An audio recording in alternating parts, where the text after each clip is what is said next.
TrueNorthTV, powered by Communitech. From Waterloo region in Ontario, Canada to the world. The conversations you need and want to hear with interesting people on topics at the intersection of technology and humanity. Tech for good. Let's get started. Thanks, Talia. That was wonderful. And welcome to True North TV. This is a series of conversations with interesting people who live at the intersection of technology and humanity. My name is Ian Klugman. I'm the president and CEO of Communitech, and I'm your host today. And I'm joined by Tim Bray. Tim's a Canadian whose pioneering work in the field of internet search has made him a rock star in the software world. Tim also made international headlines just a few weeks ago when he quit his job at Amazon over the company's treatment of workplace whistleblowers. And he published a blog post on the way out the door. Tim's storied career has roots in Waterloo region tech community. He studied math and computer science at the University of Guelph, and he went on to work on a University of Waterloo project to digitize the Oxford English Dictionary and make it searchable. Imagine, which led him to co-found OpenText in Waterloo in 1989. OpenText, now Canada's largest technology company and a global software giant, commercialized one of the first search engines in 1995. Tim also led MapleSoft, a mathematics-based software company in Waterloo region, before going on to roles at Netscape, Sun, Google, and most recently Amazon. On top of all this, Tim has also found time for his political activism, his environmental activism, which got him arrested in 2018 during a protest of BC's Trans Mountain Pipeline. Welcome, Tim. Glad to be here. Well, listen, thank you so much for making time to spend with us on True North TV. I wanted to start by going back to the sort of early days. Tell us about your career, and tell us about your time working in Waterloo, the founding of OpenText, and what the tech scene was like during that period of time. Well, I hadn't been out of school that long. I graduated in '81, and I worked for a couple of years for Digital Equipment Corporation, something that some of our older listeners will remember, and took a job with a telephone company out here in Vancouver. And it was okay, writing network management software. And then I was looking at the employment ads, and there was an ad for the new Oxford English Dictionary project, needing a software manager to run the creation of software. So I came down to Waterloo and became an employee of the university. It was a very different time. And obviously the most important difference between now and then is the internet, and in particular the web, which made the internet ubiquitous to everybody and everything. And we weren't entirely without networks. There was Usenet. You could spend your whole day reading news online if you wanted to, just like you can spend it reading Twitter today. But it really was a very different world. You and I are both people who have pre-internet brains still lurking back in here and remember that kind of thing. But, the Waterloo area was a good place to be working on technology. There were a lot of really smart people working on really interesting problems. And I think that paid off, both academically and commercially in terms of what's happened around that area. When you think back to the work that you did on XML and the fact that OpenText had this commercial internet search engine largely before anyone else, what stopped them from becoming the Google of internet search at the time? They seem to have been a big first mover advantage on this. We did. We had been working on search technology, and our thinking had been driven by the Oxford English Dictionary text, which was the thing we cut our teeth on. And if you look at the Oxford English Dictionary text, it looks quite a lot like modern HTML or XML with a little angle brackets and tags and things like that, which was very new stuff in the world at that point. And so the company's technology knew how to deal with that kind of messy, structured document better than the competition did. And I originally had the idea. I went to an early World Wide Web conference, and the speaker said, well, I think search is going to be an important application on the web. And I suddenly realized, well, yeah, of course. You just write a crawler that pulls all the content in, and you index it and remember the URLs, and you've got something pretty interesting. So I tried to convince Tom Jenkins, the CEO at the time, that he should stop everything else and work on just that, and he wouldn't go for that. But I said, okay, well, I'm going to work on that, and I'm going to drop everything else. And he was okay with that, so I did. And anyhow, so eventually we shipped the OpenText index of the web. This was before Google, before Alta Vista. We weren't quite the first, but we were, well along. And our technology was competitive. What we did not spot was Google's PageRank thing, where you rank things based on how much is pointing at them. But given enough time, I think we would have stumbled on that. The real reason I think that we didn't go there was twofold. The first was that we actually introduced the notion of advertising very, very early on. We introduced the notion of preferred results, where you could, pay and you would have a result marked as an ad there near the top of the list. The outburst of controversy was astonishing. Oh my gosh, you are poisoning the internet. Nothing will ever work again. This cannot be allowed. And unfortunately, we said, oh, okay, I guess that's not going to fly. Silly us, because, well, look at history. The second thing was that OpenText was already, a somewhat successful business at that point, selling intranet management software to manage the content and so on your internet. And it was really a lot easier to understand a software business where you sell software to enterprises to manage their information than some spooky thing where you let anybody search the internet for free and somehow make money out of that. So I was there in the room. I didn't really argue very strongly against it. So it's my fault as much as anybody's. But that's how we got there. But it's fascinating. It's absolutely fascinating. It was the Wild West back then in those times. And I mean, you think back to those times and some of the people that you've had a chance to work with. I mean, we had Tim Berners-Lee at True North last year, and he basically said, I've got to fix my baby because it turned out to be Frankenstein. Well, our core idea when we were building the protocols that make up the internet, our dream was, well, let's just make it really easy for everybody in the world to talk to everybody else and make it cheap and convenient. What could go wrong? Well, nobody is really smart enough to predict the outcome of the application of a low-level general purpose technology. It's just, the world is too complicated. People are too complicated. Society is too complicated squared. And there's no doubt that the internet has facilitated a lot of very bad behavior and some, both, cultural and commercial outcomes that don't make us very happy. Having said that, would you go back? I sure wouldn't. So yeah, we can do better. We should do better. There are some smart ideas working on ways to make it do better. Tim's one of them. He's got his solid technology and a company called Inrupt that's been working on it. I've been talking to Tim a little bit, actually, since I quit Amazon. And I may decide to get involved with that.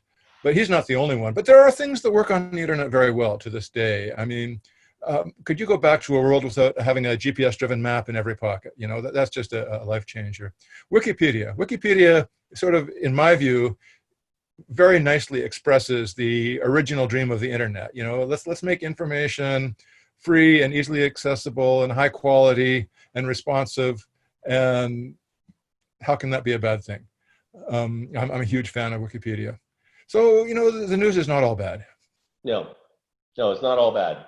It's interesting though. Do you think that, do you think that that people feel a sense of accountability or responsibility for what they're building and how it's being used? I mean, of late we've, triggered off with Cambridge Analytica, but then of course we also see, people starting to understand the implications of the, a lot of the interfaces that they were building, and how biased they are. Did we miss a moment where there was just too many assholes making too much crap in the mid-2000s and we've turned a corner, or have we not turned a corner? Well, when you're an engineer and you're working on a fascinating problem at a larger scale than it's ever been addressed before, that can expand to occupy all of your thinking capacity and just not leave space for thinking about what it actually means. And obviously, if you are a venture capital driven startup, that is also a situation that does not leave a lot of space and time for ethical and moral reflections. And that's one of the reasons that I've become quite disgruntled with the whole VC industry. But, having said all that, I think that the needle has moved a bit in the recent, maybe 3 to 5 years. And, certainly not everybody in the engineering profession is thinking more carefully about the outcome of what they're working on, but a lot more people are. And we've seen symptoms of that in the employee activism at places like Google and recently Amazon and Facebook as well. And I actually think there is a potential there for real drama. The community of the people who build the internet and the things on it tend to be quite liberal and progressive and concerned with the issues of the world. And there's just been a culture of being good little corporate citizens and not speaking up. And anyhow, they're paying me great to solve interesting problems. So why would I ever, spoil the honeypot by being nasty about it? And well, I think people are moving a bit there. And also, let's not forget that this community of people is one of the most super hyper over entitled groups in the world. And if they don't like the deal they're getting from their employer, they can walk across the street and get another job pretty easily. So I think that it's not unthinkable at all that the engineering technologist demographic could become thought leaders, not just in terms of how to run the internet better, but how to, exert pressure on society to move things in a better direction. I certainly hope that happens, and to the extent I can help, I will. I know, amen. If we can engineer a better world, then I'm all in. I just was going to mention that I had a very interesting talk with Representative Jayapal, who's the congresswoman who represents the 6th district in Seattle, which is Amazon, and also some Google and Facebook and Microsoft and so on and so forth. And she's one of the chairs of the Progressive Caucus in the U.S. House of Representatives, so obviously a very progressive person. And she has a lot of tension and issues with the leadership of companies like Amazon and Microsoft as a progressive. Having said that, their employees support her overwhelmingly with their dollars and their votes. So that's just an instance of what I was saying. Sorry, pardon me for interrupting. It's all good. It's probably most people by now have heard about your departure from Amazon and the reason you spelled out why you left in your blog post. I don't want you to have to rehash all of that. People can look it up, but I'm curious to know what you took away from the experience. What was it like, and what did you learn from it? It was dramatic. I decided it was unacceptable for my employer to be a whistleblower firer, and I expressed that opinion loudly along all the proper channels. And then I resigned, effective May 1st. And that was a Friday. And over the weekend, I wrote the blog piece about why I'd done that and why, and so on. And I posted it late Sunday evening. And then I was worried about the configuration of the server because I thought, Hacker News would pick it up or something like that. And so I was up till 2 in the morning, fiddling with the server to make sure it was okay. So I went to bed and I'd forgotten to turn my alarm off, even though I was now unemployed. And at 7 o'clock, the alarm went off and I woke up and said, oh, let me just quick check and see if anything's happening before I go, oh my God, because it became, the story of the day on technology front, at least, and it was in most of the major media channels and so on. And anyhow, as a consequence of that, I had literally thousands and thousands and thousands of people reaching out to me with comments and opinions and so on, be that on Twitter DMs or email. My email's really easy to find, or LinkedIn or whatever. And the result of that was 99% plus favorable. It was extremely heartwarming. People said the kindest things and reached out, and many of them said, yes, that's what I'm thinking too. And so clearly, there was a hot button there that I touched that I didn't even know existed. I genuinely had no notion whatsoever that this would go off in the way it did. So I think it's not controversial to say there are a lot of people out there who broadly share the discomfort and with the structure and behavior of the big tech players. I think that people often say, Tim Bray will likely be best remembered as the father of XML, and maybe it's going to be Tim Bray will likely be best remembered as the guy who quit Amazon. You never do know. Nobody gets to predict what's going to be on their own gravestone. Having said that, sorry, I have to be pedantic here. I am not the father of XML. I was one of 3 co-editors of the spec. I was one of 11 12, something like that, members of the working group, and one of the 120 members of the interest group. I was a co-conspirator, but not the father. I don't know. I would hope that if what you say is true, I would be more remembered by what I do after I quit Amazon than the actual action of quitting it. I think that there are many things that are happening in our world right now which are forcing us to examine the fundamentals. And I think what's happening with Black Lives Matters, I think what COVID is putting us through. I mean, there are. I have a friend. His mother is very, very old, and like many immigrants, they ran away, escaped a place, and landed in Canada with 47 cents in their pockets. And she said, I think that this has all been sent to us because we need to make change. And the path that we're on is untenable. And I really do think that, you are part of this. I think there's a bunch of triggers that have been pulled in the last little while that are forcing us to have these kinds of conversations. And I think if we're smart, we're going to do everything we possibly can to make sure that we affect change coming out of these things that we've been through, and affect change. I think a lot of what we've learned and what we've done has been very, very good. And so not to abandon being able to capture what we've learned as good as we've gone through things like COVID. I couldn't agree more. I think, in particular, COVID has shone a very harsh light on some of the things that we're doing wrong with our society and our economy. And, the evidence is clear that the degree of inequality in wealth and power has been increasing monotonically since the 1970s. That is not in question. And it is clear that that has produced some effects that make us uncomfortable and unhappy. But when it comes to COVID, we've arrived at the point where being a disempowered poor person without a lot of job options can get you the death penalty. When you get sent off to the warehouse, and can a harsher light possibly be thrown? In this context, I want to say that I'm not a believer that Amazon is the problem. Amazon is a symptom of the problem.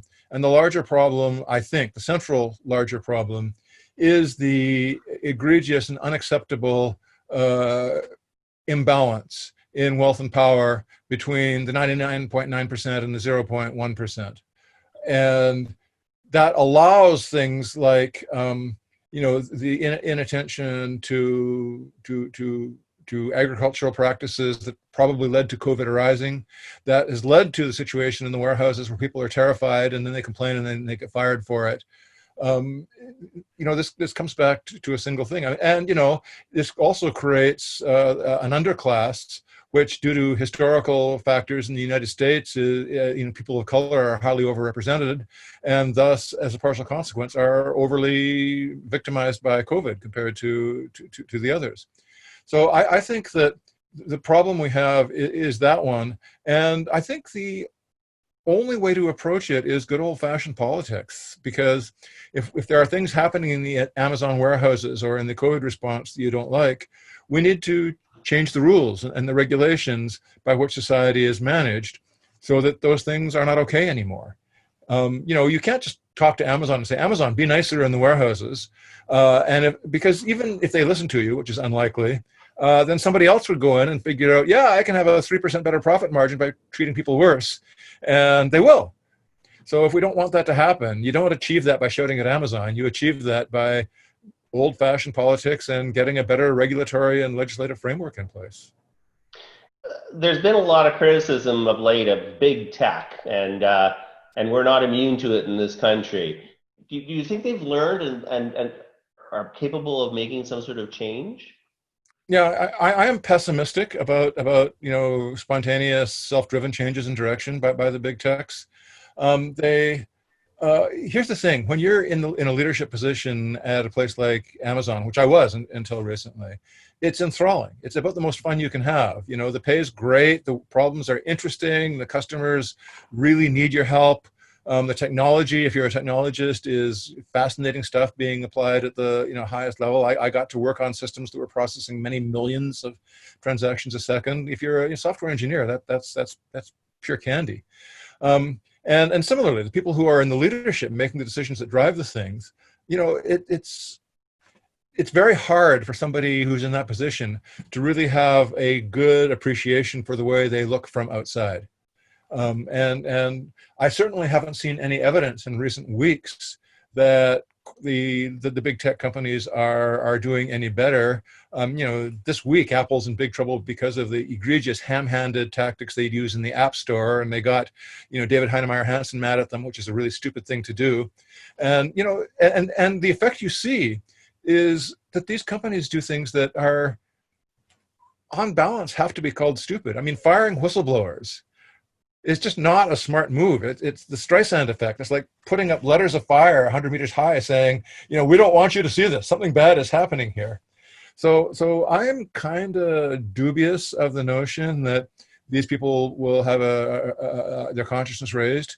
Sundar Pichai over at Google has been saying some very nice sounding things, as has Tim Cook over at Apple, but is what they say interesting? And no, not really. It's what they do, I think, that's more interesting. And I think they're going to have to be pointed in the. We do, after all, for all the failings of our society, live in an empire of laws, not of men, as John Adams said. And so we have to do better at laws. Yes, we do. Amen. So, couple of things. You sort of look back, and thank you for taking the time to look back. And it must have been hilarious the day that Oxford English Dictionary decided to use little old University of Waterloo and not some, Oxford or Cambridge. Well, there's a story there. Is there? Doug Wright, famously the president of U Waterloo for many years, was a member of the same gentleman's club as the architect employed by Oxford University Press. Good old Doug. And I got to give Doug credit, man. That guy, he was a hustler. He went and found the opportunities, and they, had the problem of producing the new edition of their dictionary, which had never been anywhere near a computer. It was all metal plates and things like that. And they got the idea of asking for help from IBM, and then Doug heard about it and got Waterloo into it, and then after that, they went to the math faculty and said, "Hey, would you guys be interested in playing?" And they got a couple of people to put up their hands. So that's how that happened. But Doug and the other one of the other great presidents we've had at University of Waterloo, of course, is David Johnson. Again, a hustler, and again somebody who would go out and make rain. And some of my very best friends are people who like to follow certainly Dave and Doug around picking up the IOUs at the end of the day to make things to make sure the deliverables are delivered. Now that you sort of no longer at Amazon, what might be next for you, Tim? I don't know, to be honest. It all happened so fast that I didn't have time to make plans. And then for the first 3 weeks after I left, I was buried by input, from various people who wanted me to come and work for their startup and so on. I think I probably don't want another full-time high-tech job. I've spent the last 40 years, increasing the share price of various, mostly West Coast technology companies. I would much rather find a way to involve myself in an interesting nonprofit that's trying to push the boundaries in useful directions. And I'm talking to a couple of them, but none of those discussions have advanced very far. What with the state of the world, everybody's pretty busy, I've got a couple of engagements providing advice to investors and people who want technology insights. I don't know. I'll work it out. When I left Google in early 2014, because they insisted on me moving to Mountain View, and I declined because Vancouver's nice. And it took me 9 months that time to figure out what to do next. And it was a great 9 months. I really enjoyed it, not having to get up when the alarm went off. So we'll see.